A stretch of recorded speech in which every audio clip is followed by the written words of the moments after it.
They said I broke the rules. They said my home, my land, my freedom belonged to them. At first, it was fines on my doorstep, then threats in my mailbox, and finally, a line I never thought they would cross. The HOA didn't just target me. They tried to take everything I had built with my own hands. What happens when a neighborly dispute turns into a battle for survival, where one wrong move could cost you your home? Stay with me, because this fight didn't end the way anyone expected.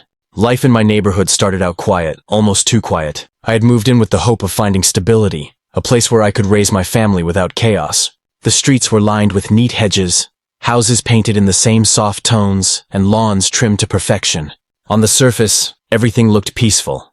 But peace in this community came with a price. The HOA made sure of that. At first, I tried to play along. I paid the dues, kept my property clean, and followed the rules. Most of the families did the same, either out of habit or fear. But beneath the tidy appearances, there was a sense of control, an unspoken pressure. Board members drove past slowly, scanning every yard, every driveway, as if waiting to pounce on the smallest mistake. For a while, I thought I could ignore it. My focus was on my home, my land, and the routine I had built. I worked hard, spent evenings on the porch, and felt grateful for the space I had earned. But little cracks began to show. Notes tucked under doors, whispers at community meetings, rules that seemed harmless at first but carried fines big enough to break anyone who didn't comply. I didn't realize then how far they would go, or how quickly those cracks would split open. One small dispute, one challenge to their authority, and my life here would never be the same. The stage was set, and the fight was waiting. The first sign of trouble came in an envelope. Plain, white, tucked under my door like some routine notice. Inside was a letter from the HOA, informing me that my driveway was non-compliant.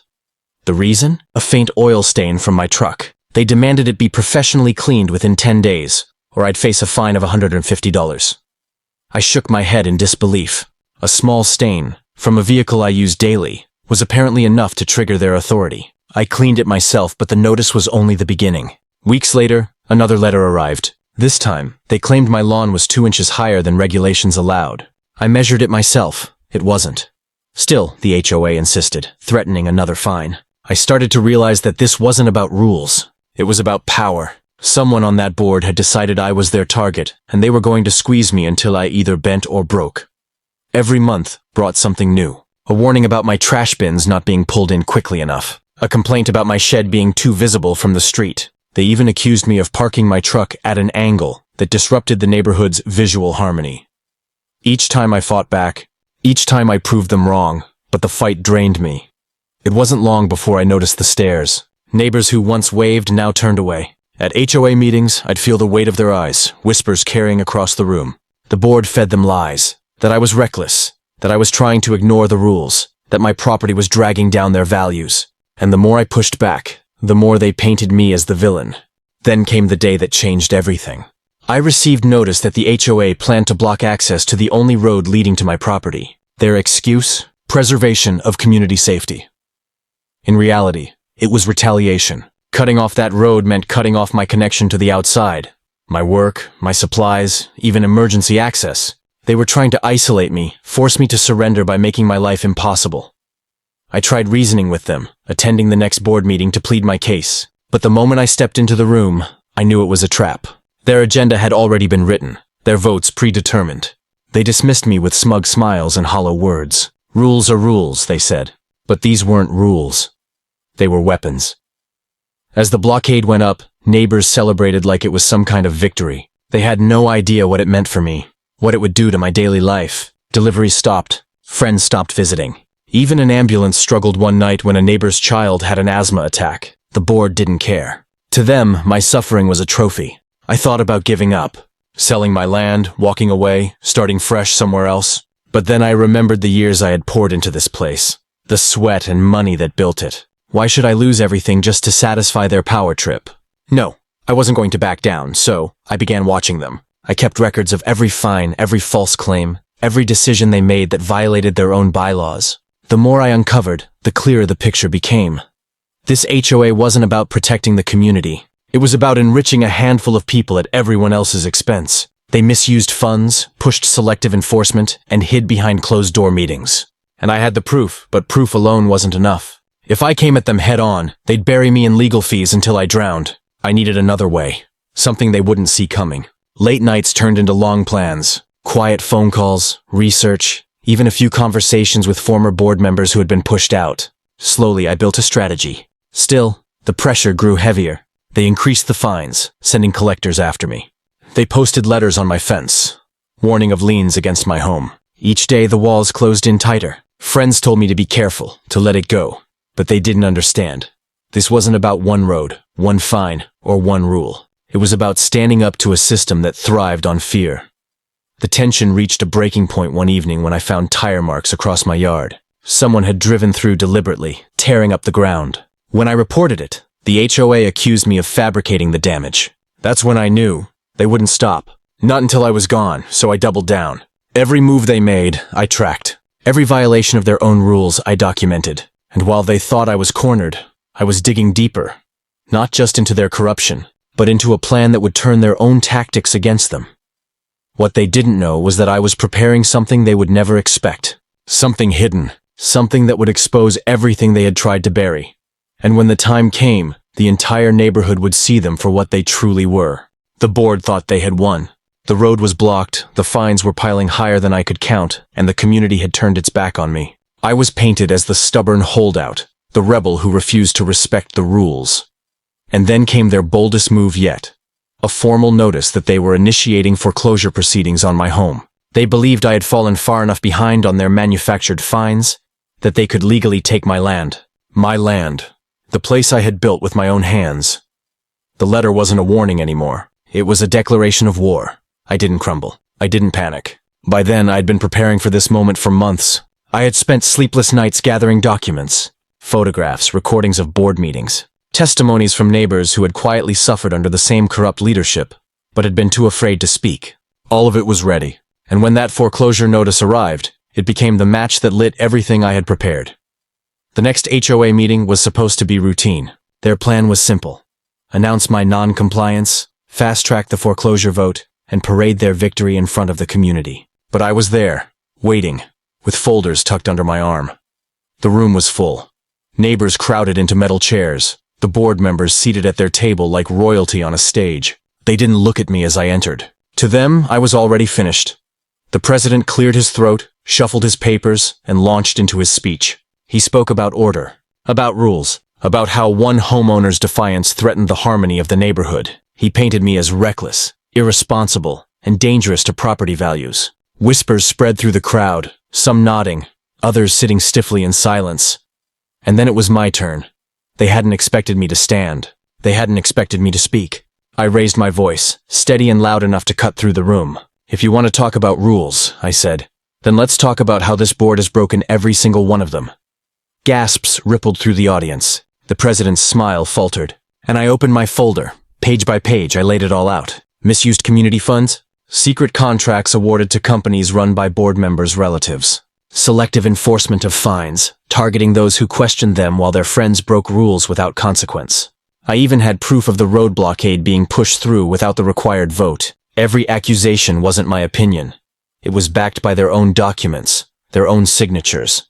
Neighbors leaned forward in their seats. Some whispered in shock, others muttered in anger. The more I revealed, the redder the faces of the board became. They shifted in their chairs, whispered to each other, trying to keep control of the room. But control was slipping. When I played a recording of a closed-door meeting, one where they laughed about making an example of me to scare others into compliance, the room erupted. People who had been silent for years suddenly found their voices. Shouts filled the air. Demands for answers, for accountability, for resignations. The president slammed his gavel, his voice cracking as he called for order. But no one was listening anymore.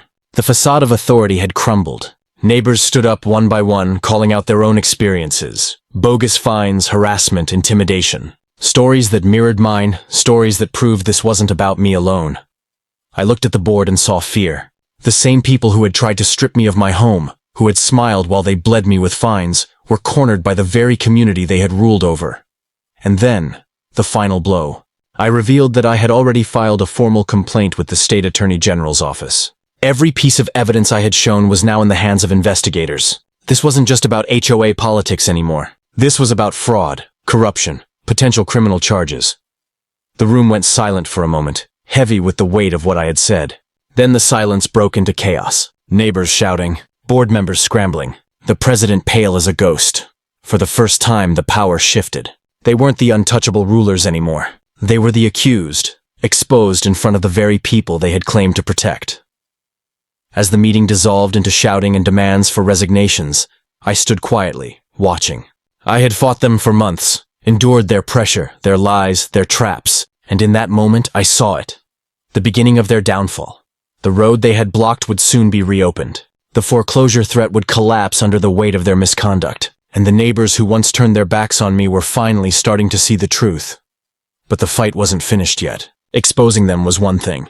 Making sure they paid for what they had done, that would be the next battle. And as I walked out of that meeting, past the pale, shaken faces of the board, I knew one thing for certain. They had underestimated me, and that mistake was going to cost them everything. When the dust settled after that meeting, the board was never the same again. The cracks that had started to show widened into complete collapse.